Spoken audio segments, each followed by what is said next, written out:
제로에서 전설로. 진정한 불을 쌓는 지도. 잠시 동안 당신이 여명의 빛 속에서 인적이 드문 해변에 서 있다고 상상해 보십시오. 파도는 조용히 밀려들었다가 다시 물러나며 마치 우주와 함께 숨을 쉬고 있는 것 같습니다. 당신은 수평선을 바라보며 하늘과 바다가 만나는 그 지점이 단지 한계가 아니라 약속이라는 것을 깨닫습니다. 만약 당신이 충분한 용기를 가지고 있다면 현재 눈에 보이는 것을 넘어 항해하여 아직 발견되지 않은 세계들을 탐험할 수 있다는 약속 말입니다. 이것이 바로 진정한 불을 쌓기 위한 첫걸음입니다. 이미 당신 안에 모든 것이 있다는 것을 인식하는 것입니다. 용기, 결심, 그리고 비전, 그리고 진정한 도전은 이러한 자질을 어떻게 발휘할 것인지를 배우는 것입니다. 인류의 역사는 무에서 시작해 의지력과 아이디어의 힘으로 세계를 변화시킨 사람들의 이야기로 가득 차 있습니다.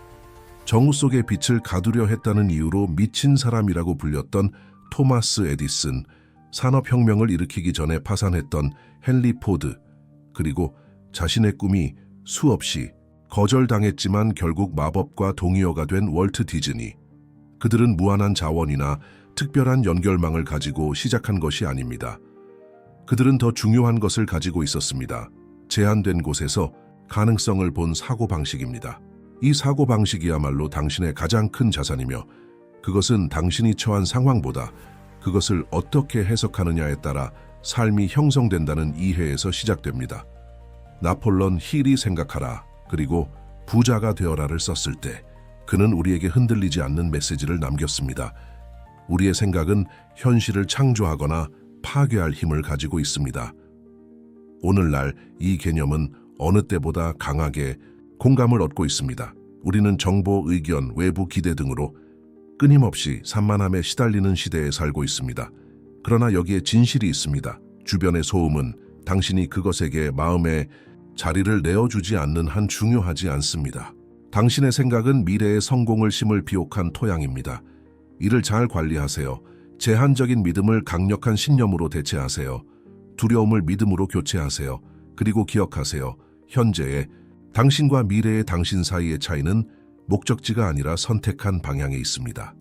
그리고 이제 우리는 진정한 불을 쌓는 첫 번째 핵심 열쇠에 도달했습니다. 자신에 대한 굳건한 믿음입니다. 외부 세계에서 무엇이든 성취하기 전에 먼저 당신의 마음과 정신을 다스려야 합니다. 역사상 가장 위대한 지도자 중 한 명인 에이브러햄 링컨은 한때 이렇게 말했습니다. 나는 내가 된 모든 것, 나는 되고자 하는 모든 것에 대해 어머니께 감사합니다. 그는 단순히 어머니의 사랑에 대해 말한 것이 아니라 스스로 의심할 때 자신에게 확신을 주는 사람이나 무언가의 중요성에 대해 말한 것입니다. 그러나 비밀은 이러한 믿음의 근원이 반드시 외부에서 오지 않아도 된다는 것입니다. 그것은 그리고 반드시 그래야만 합니다. 내부에서 올 수 있습니다. 당신이 성공할 자격이 있으며 크게 꿈꿀 권리가 있으며 실수는 변장된 교훈이라는 사실을 받아들이는 순간 위대함으로 가는 길을 닫기 시작합니다. 이것은 교만이 아니라 자기 신뢰입니다. 아무리 많이 실패하더라도 항상 다시 일어설 방법을 찾을 수 있다는 것을 아는 것입니다. 그러나 자신에 대한 믿음은 단지 시작일 뿐입니다. 다음 단계는 명확성입니다. 명확성이 없으면 지도 없이 항해하게 되어 낭비된 기회의 바다에서 길을 잃게 됩니다. 얼마나 많은 사람들이 실제로 자기 목표가 아닌 것을 쫓으며 살아가는지요. 그들은 사회가 행복을 가져다 준다고 말하기 때문에 돈을 줬거나 다른 사람들에게 무언가를 증명해야 한다고 느껴 인정을 추구합니다. 그러나 여기에 자유롭게 만드는 진실이 있습니다. 진정한 부는 은행장으로 측정되는 것이 아니라 당신이 미치는 영향과 경험하는 내적 평화로 측정됩니다. 그러니 스스로 묻기 바랍니다. 당신에게 성공이란 무엇입니까? 할리우드가 판매하는 성공 혹은 친구들이 소셜미디어에 게시하는 성공이 아니라 당신의 심장을 뛰게 만드는 종류의 성공 말입니다. 이 답을 찾으면 당신의 나침반이 될 것입니다. 원하는 것이 무엇인지 명확해지면 이제 그 비전의 형태를 부여할 시간입니다. 시각화는 운동선수, 기업가, 그리고 역사상의 비전가들이 사용해온 강력한 도구입니다. 마이클 조던은 단순히 육체적 재능만으로 모든 시대의 최고 농구 선수가 된 것이 아닙니다. 그는 경기장에 들어가기 전에 매번 슛과 움직임을 머릿속으로 상상했습니다. 마찬가지로 당신도 마치 이미 이루어진 것처럼 미래를 보도록 마음을 훈련시켜야 합니다. 눈을 감고 상상하세요. 목표를 달성했을 때 당신의 삶은 어떻게 보일까요? 어떤 감정을 느낄까요? 당신을 둘러싼 환경은 어떨까요? 누구와 함께 있을까요? 이를 반복적으로 실행하면 잠재의식이 그 미래가 불가피하다는 상태로 조건화됩니다.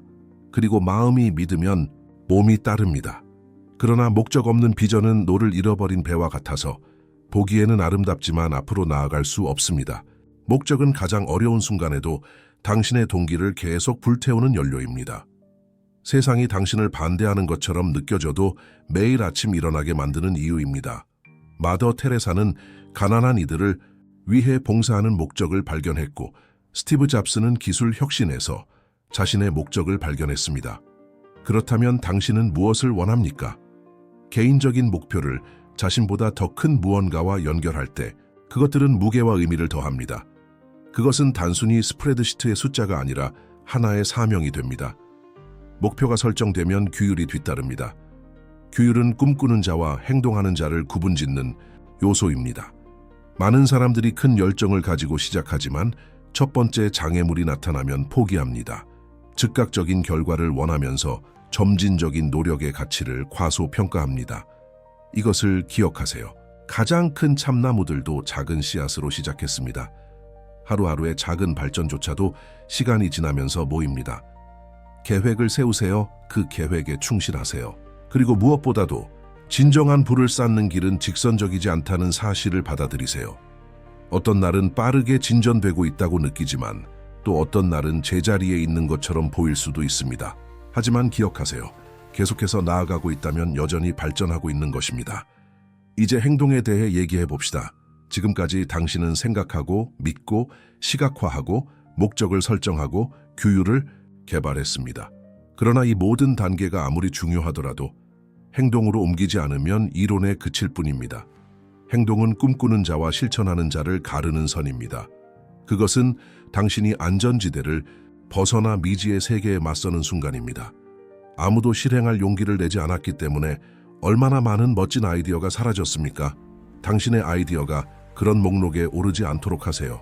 작게 시작하더라도 꼭 시작하세요. 전화를 걸거나 이메일을 보내거나 코드 한 줄을 작성하거나 비디오를 녹화하세요. 뭔가를 하세요. 왜냐하면 결국 당신의 삶을 바꾸는 것은 큰 결정이 아니라 변화를 위한 추진력을 만들어내는 작은 일상의 행동들이기 때문입니다. 감사 또한 이 과정에서 중요한 역할을 합니다. 감사는 고난과 성공의 파도 속에서도 중심을 잡아주는 닷처럼 작용합니다. 고대의 지혜는 이렇게 말합니다. 우리가 감사하는 것은 우리 삶에서 증가하는 경향이 있습니다. 감사를 실천할 때 당신의 관점을 바꿉니다. 부족한 것에 초점을 맞추기보다는 가지고 있는 것을 축하하게 됩니다. 이것은 감정 상태를 향상시킬 뿐만 아니라 삶에 더 많은 풍요를 끌어옵니다. 도전에 감사하세요. 그것은 당신의 성격을 강화시킵니다. 성공에 감사하세요. 그것은 당신의 노력이 효과가 있음을 확인시켜줍니다. 그리고 당신 주변의 사람들에게 감사하세요. 그들은 당신의 여정에서 필수적인 부분입니다. 적응력은 또 다른 중요한 덕목입니다. 세상은 계속해서 변화하고 있고 성공하는 사람들은 변화에 맞춰 춤을 추는 법을 배웁니다. 제프 베조스는 온라인 책 판매로 시작했지만 수십 년 후 그의 회사는 산업 전체를 재정의하는 글로벌 거인으로 성장했습니다. 그는 변화를 저항하는 것이 아니라 받아들이면서 이를 이루었습니다. 계획을 조정하고 새로운 자신을 발명하며 필요하다면 완전히 방향을 바꾸는 데 준비되어 있어야 합니다. 유연성은 약점이 아니라 전략적 지혜입니다. 회복력은 당신이 가파른 길에서도 계속 싸울 수 있게 해주는 근육입니다. 모든 위대한 기업가, 예술가, 발명가는 성공하기 전에 거대한 실패를 겪었습니다. J.K. 롤링은 해리포터가 출판되기 전 12개의 출판사로부터 거절당했습니다. 넬슨 만델라는 자유로 이끄는 길에서 27년 동안 감옥에 있었습니다. 그들은 실패가 끝이 아니라 과정의 일부라는 것을 이해했기 때문에 포기하지 않았습니다. 모든 실패는 배우고 성장하고 더 강하게 돌아올 기회입니다. 끝으로 학습을 멈추지 마세요. 공식 교육은 끝날 수 있지만 평생 학습은 필수적입니다. 책을 읽고 간견을 듣고 다양한 분야의 사람들과 대화하세요. 지식을 확장하세요. 지식은 힘이기 때문입니다. 그리고 이를 의도적인 행동과 결합하면 거부할 수 없는 힘이 됩니다. 이제 다시 처음의 그 해변으로 돌아가 보십시오. 당신은 여전히 그곳에 있지만 무언가가 바뀌었습니다. 이제 수평선이 단순한 약속이 아니라 부름이라는 것을 알게 되었습니다. 뭔가 놀라운 것을 창조하라는 부름입니다. 전설적인 무언가를요. 그리고 비록 그 여정이 길고 어렵겠지만 당신은 모든 걸음마다 용기와 목표, 감사로 나아간다면 자신이 선택한 운명에 점점 더 가까워지고 있다는 것을 알고 있습니다. 그러니 일어서세요. 깊이 숨을 들이쉬세요. 그리고 시작하세요.